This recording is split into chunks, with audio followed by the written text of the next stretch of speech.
bus landed on them, those ones. That one. Baasi y'essomero Mwebaza High School Wakiso bwe babadde nga bali mu kwolekera munange ate okugenda ku field waaka.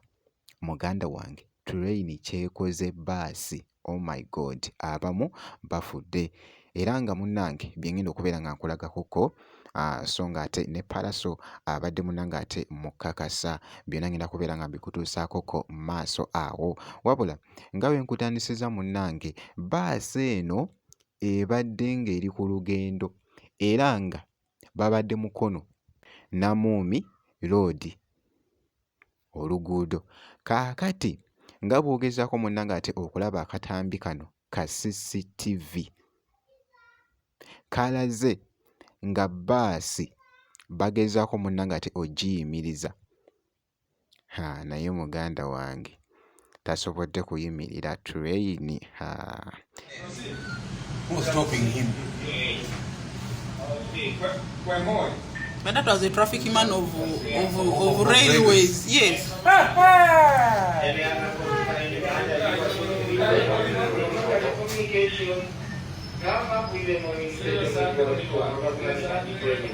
He's moving, the patrolling there. Patrolling there to stop there.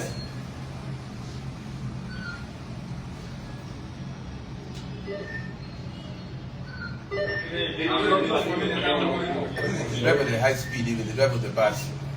No, what he wanted to do is he wanted to bypass the railway before the railway line reaches there.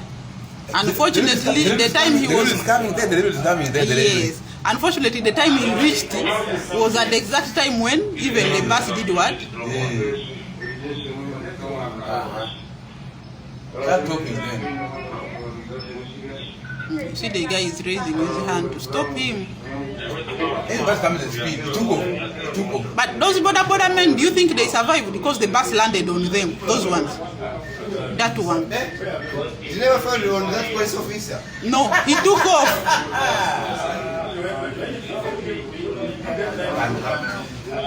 People are running away. They had a bus. We have reached, let me go away. Let me go away. And this is very heavy engine. Very heavy. That's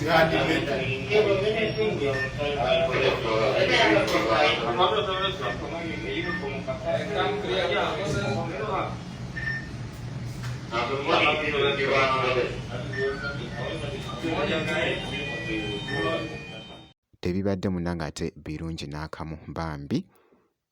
Era nga bw'ogezaako okulaba headmaster w'essomero ye munnange ate mukyala we tasobodde kubeera ng'asimattuka.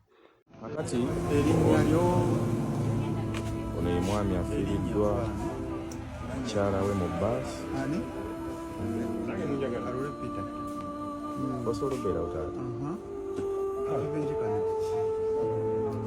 kano ekisinza kalenta nti mba mu kwetegereza omugoba wa bbaasi kuba bangaye nti bamukubidde engundi namugamba nti train ejja siba. Bamukubidde eŋŋombe aba boodabooda abadde balinaanyeewo naye kati ye ndowooza adde amanyi nti agenda kukola ki yitawo mangu agisooke yategedde nti train ekola ki edduka ndowooza badde amaliriza bwati okumalako n'embuga ekiki afiiriddewo bambi si mawuli munnange ate malungi n'akamu. Bambi twongera munnange ate okubasaasirako. Essomero Mwebaza munnange ate High School Wakiso.